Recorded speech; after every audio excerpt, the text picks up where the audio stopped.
serious, survivors of plane crashes, boat sinks or something catastrophic of this magnitude. What's your story? I'm late to the party. I was pilot in command of a small Cessna, taking my dad out for his first sightseeing ride on an October evening. He'd taken the backseat in one of my training sessions before, but this time was the first time the two of us were alone together and at liberty to go as we pleased. After a while, I noticed that the engine had lost 300 RPM. I pushed the throttle to maximum, no change. Turned on the carb heat, if I remember correctly. Nope, still nothing. I began heading back to the airport, but as the power slowly diminished, I knew we wouldn't make it back by a long shot. Conclusion: I had to get that bad down somewhere. It was nighttime. Beneath me were patches of fields or forest, and I couldn't tell which was which in the evening darkness. I opted for the only well-lit place in the circumstances, the freeway. I made my emergency call, got a response, told my dad what I was about to do, and proceeded to fly the airplane. By the time I was on my so-called final approach, the engine was puttering along at a measly 1000 RPM despite a full open throttle. All I had to do was to follow a slight bend in the freeway to the left, just past a viaduct, and I'd have 3 open lanes of road on which to land, and probably surprise a few drivers along the way. Huge black bars suddenly showed up in my field of vision, followed by bright white flashes of light. The aircraft had just struck high voltage power lines. By the time I was done screaming, the aircraft had rolled down in a side ditch and slammed itself against a fence. Ambulances arrived within a minute, pulled my dad and I out, and raced us to the hospital. I awoke in a dimly lit hospital room, dimly lit because of the city-wide power failure I just caused, which I realized once all the other lights turned on late at night and the nurses cheered at getting power back. Somehow, I didn't break anything, though I had a sore and stiff body for a few weeks, and my back became prone to locking for the next several years. My father had a few broken bones, but was judged stable and set to recover. However, he suddenly and unexpectedly succumbed to his wounds a week later. I haven't piloted an aircraft since, and have no desire to. I can be a passenger in an airliner or a commercial small aircraft without a problem, but my days of flying are over.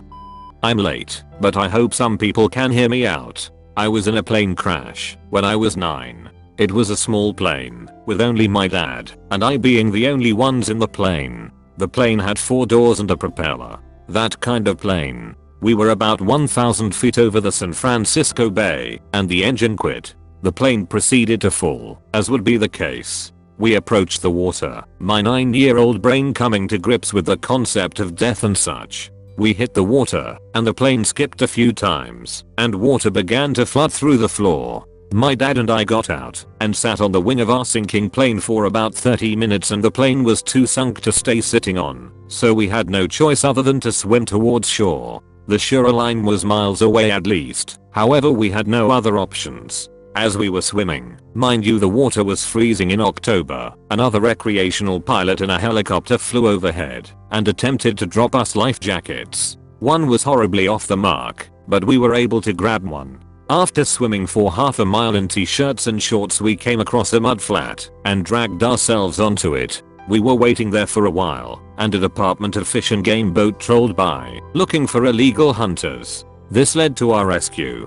When I got home, I took the best shower of my life. Now, I'm 19 and still have a residual fear of flying, but I'm okay with flying on my own and all that. I was in a plane crash in 2013, 3 friends, and I had taken a Cessna to interior BC for the long weekend. One friend had their private pilot's license. The day we were heading home it was quite hot, and the plane was, according to investigators, overloaded and overfueled for the heat/altitude. Once we reached 2,000 feet above Tekiath we began losing airspeed. The pilot panicked and did some steep turns in an attempt to gain some speed, but it scrubbed nearly all our altitude pretty much instantly. Now at a few hundred feet and descending rapidly the pilot took aim at a farmer's field. They managed to level out at around tree height, but we were quickly running out of field. Maybe 100 or so meters before the end of the field they dropped the plane to the ground, the nose dug in, and we flipped end for end. I ended up walking away essentially unscathed, minor bruising from the seatbelt and some small scratches. The pilot had a pretty good cut and bashed their knee up on the dashboard. The front passenger, my GF, took pretty much the brunt of it all. Her seat ripped off the floor, smashing her against the roof. It shredded the ligaments in one side of her neck, compressed her spine, and concussed her badly. The ligaments were bad, and are still causing issues now 5 years later. But the post-concussion issues were far worse. Watching someone you love lose the ability to read, remember what they had for breakfast, or whether or not they had breakfast, maintain any semblance of emotional stability, or even do something like play a board game to pass the time. Learning and remembering rules was too stressful, was the worst thing I have ever experienced. It took a solid 2 years before things started returning to what I could call normal. So when I was a very young child, I lived in Southeast Asia. One day early in the morning I was just playing. My parents must have been doing their morning prayers, and the next thing I knew the entirety of the ocean was spilling over itself. We lived on the coast at this time, and it was like the whole ocean had just lifted out. My dad grabbed me and ran towards a block of apartments at the end of the street. I don't know what happened to my mum, but she must have been unable to run fast enough, because I'm pretty sure she got overwhelmed by the tide and survived by holding onto a tree. I'm not entirely sure how she survived actually, because looking back on the extent of the 2004 tsunami, she should have been swept away completely by the force of the water. So now I'm on the top of this roof and my dad goes back in, swimming to our house, to retrieve our passports and documents, while the water keeps creeping up. I think it was a 4 or 5 story building, and the water must have reached the 2nd or 3rd floor. He must have been a really strong swimmer, because he got pretty much all of our documents in between the waves, and probably saved my mum as well. After this we were able to stay with friends some distance away after this, but everything in the town got destroyed. In fact, I realized the reason why my parents don't bring up my childhood friends, or try to keep in contact with their families, is because they are dead. This is pretty much the only really vivid memory I have from that age, and my parents still kind of had a fear of the sea for a long time after that. They still can't handle videos of flooding.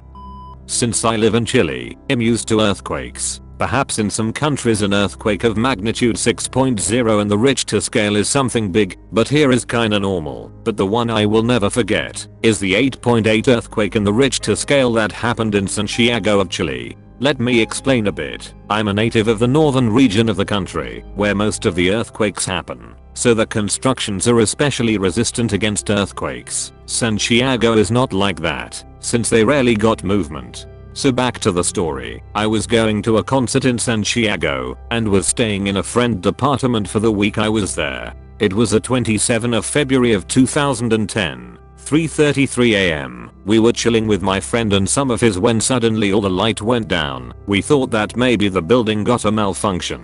Then, looking through the large windows, we saw all the city went dark. I don't know if you guys have been on an apartment building during a huge earthquake, but summer rising is like being on top of a wet noodle that moves one side to another constantly. The first thing that got to my head is to stay away from the large windows and go under the table. I happen to be very cold-minded in this situation's BTW. While my friend and his were screaming like hell, I tried to keep them calm by telling them the usual, everything is going to be okay. Earthquakes are usually short, so we just needed to wait in safe. Jesus, I was wrong. The earthquake was 3 minutes long.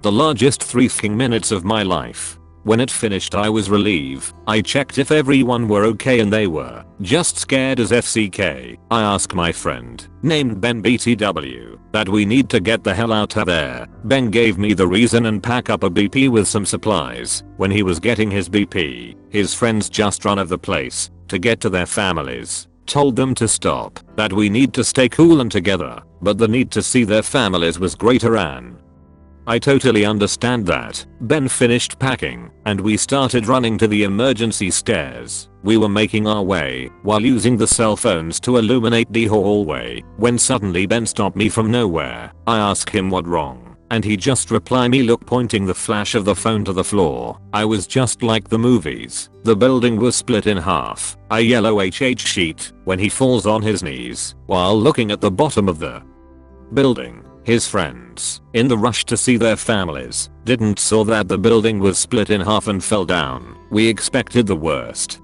Ben started crying, and I was in shock. Just 30 minutes back I was hanging out with them, laughing, and now I just see their bodies there. An infinity of screams and cries created the atmosphere of that night. We make our way down through the holes in the building. While doing it, we tried to help as many persons as we can. Some trapped by giant stones, some just dead. The one image that will stick to me forever was the one of a mother hugging his daughter. In order to protect her, we find both of them dead. We got to the place where Ben's friends fall, and thanks to IDK they were still alive, with many broken bones but alive. We took them one by one to the road and wait for help from police, military, medics or firemen, but lucky us, we were all alive. I watched and experienced two sides of humans that day, the ones that try everything to help other in any way possible, and on the other side, the ones that take advantage of the situation, just to steal stuff from destroyed homes.